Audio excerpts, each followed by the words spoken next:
I need your best guess here, Patton. We gotta find those terrorists. I'm on it. Every program has a back door, and Cracker Hack is about to kick it in. Judging from the radio signal and the range, I might be able to estimate the flight pattern to a 10-mile radius. Now, all the security cameras are running through a high-tech command center, just like in a casino. That mean you can trace it? If I can, we might hit the cyber hacker jackpot. Hey, I got a hit. Those are 2 fake agents. I'm running facial recognition, checking every database known to man. But we still don't know what they're after. Well, we will when Patton figures out who the hell we're dealing with. No pressure there. We broke the encryption on the Russian's phone. Yeah, we found a text chain. No way to backtrace the source. How would you know that unless you... Oh, man. Did you hack the CIA? Don't ask if you don't want the answer. Don't fear. Triple P is here. I have access to the drone feed. I'll give you a bird's eye view. Get out of there. She's on her way. Come on, Patton, start the van. Let's go, go, go, go.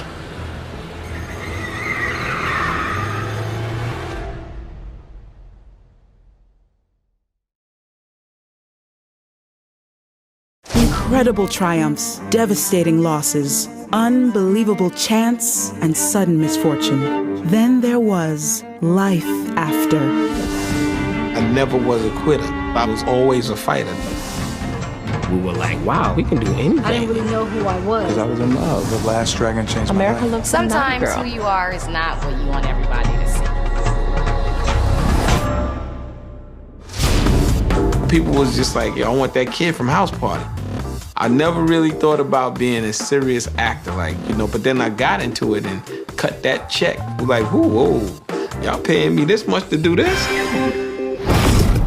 From the beginning of Daryl Chill Mitchell's career, he was always a standout. He was actually one of the, I think, for a period there, one of the top supporting actors in sitcom.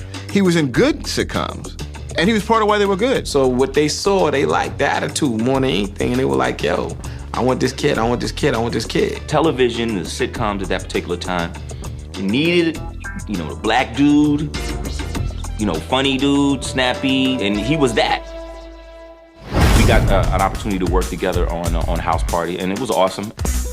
House Party was just a huge force for films mixing in with hip-hop, period.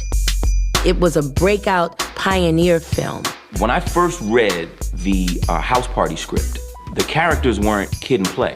Reggie wrote it with Groove Be Chill in mind. The famous scene where him and Martin, you know, almost come to blows in front of the, you know, the DJ setup. It's just classic. Yo, chill!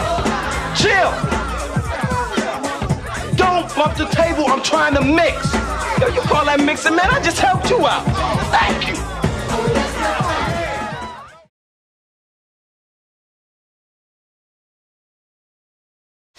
About the accident in 2001, it's some things that you want to remember, some things you don't.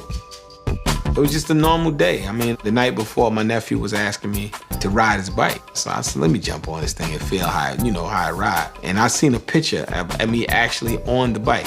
And it's a good looking picture too, boy. I was cute. So that's the only thing I remember was, I think I remember taking off.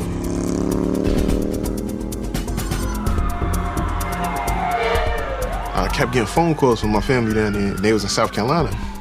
They was saying like, yo, your brother was in an accident, your brother was in an accident. And it was like, yeah, he wasn't responding. And then my sister called me, it was like, it was real serious. Like, Daryl's on life support. Just to see him, like, not to be able to respond and not know if he was gonna make it and flatline once. Everybody was shooken up, definitely. I woke up in the hospital. I thought that I was home. First I woke up like, how we get home so fast? And I was like, you know, and then the doctor came and was like, Mr. Mitchell, I just want you to know, you know who you are? And I was like, yeah, now I do. And they were like, yo, he was in a motorcycle accident. And then I was like, motorcycle accident? And then I just, you know, I'm thinking, I don't remember getting on no bike. He was like, yeah, well, you damaged your spinal cord. The prognosis is you got a strong possibility you may never walk. It was an episode that, you know, we was in there talking about how I get dressed. And I was telling them, and they was like, yo, would you mind showing that on the camera? I was like, nah. this guy wrote me a letter and he said, you know something? He said, I've been in a wheelchair for 20 years and I've been getting dressed in my chair, fighting to pull my pants up, and watched you on one episode of this show lay in the bed, put your pants on, roll over your stomach, pull it up in the back, and get out the bed. He said, dude, you learn something every day. And it amazed me because I'm like, I'm in the chair maybe like a year almost, you know, and people are learning things from me.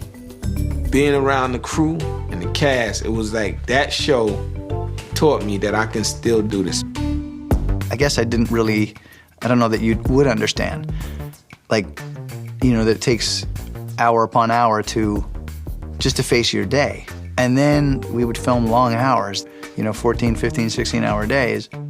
And to come in every day and just be like, you know, just blooming with light like that does make you think about, well, what am I complaining about?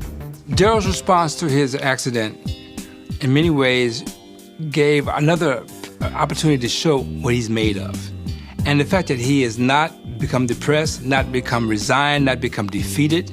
He continues to work, that people recognize him and say, oh, I need to work with this guy. He brings quality and value to my projects. This is our tribute to how good he is. Okay. Now we should hit the road. And if we say no? Then I'll take your truck and we'll keep doing what I've been doing. You gonna take the truck? That's right. Man, do you know how to handle 80,000 pounds of metal at 80 miles an hour? I do. Not any harder than my van. I want to talk to the guy that set all this up.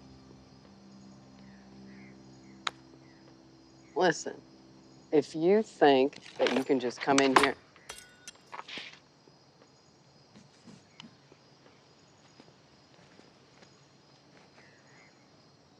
Okay. We going with you, bro. Yeah, you're fine.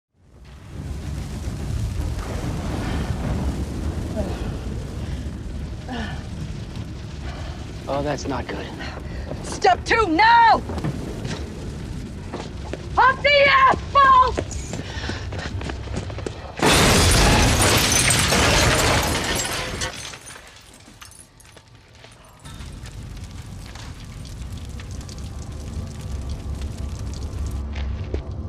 The boxes.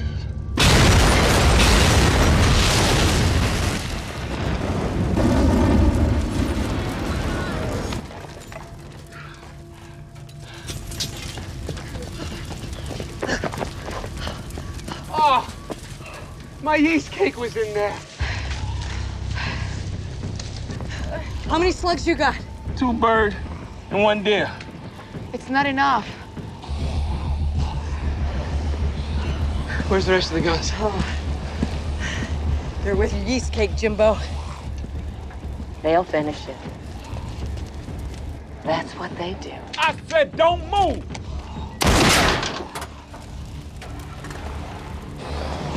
Wendell!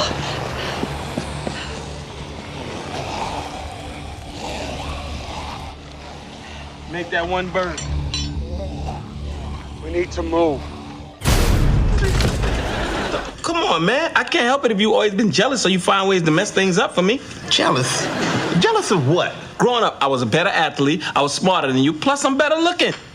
All my teeth are next to each other. I tell people I never stop walking. I just stop physically taking steps. But you never stop walking. Don't ever give up. I refuse to lose. In second place, that ain't good enough. First to nothing. Winning means, to me, the journey. The destination, that's the end. It's how do I survive the journey? I'm gonna be who I am, because this chair does not define who I am. It just moves me around to get me where I need to be.